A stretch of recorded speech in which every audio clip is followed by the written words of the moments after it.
First of all, you need to put a pan full of water. Così, No, a bowl. A bowl. Quite unstable the table here, so. Don't put much salt, if not the pasta will be salty. Not too much. Not too much, not too less. I think it's too much, by the way. Isn't too much? This is fine. This is the right. Half, do half. Oh, come on. Normally we prepare the tomato sauce homemade. Keep going. Keep going. Normally the tomato sauce must be cooked.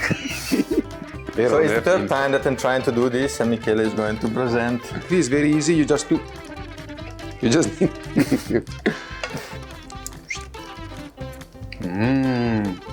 Very good.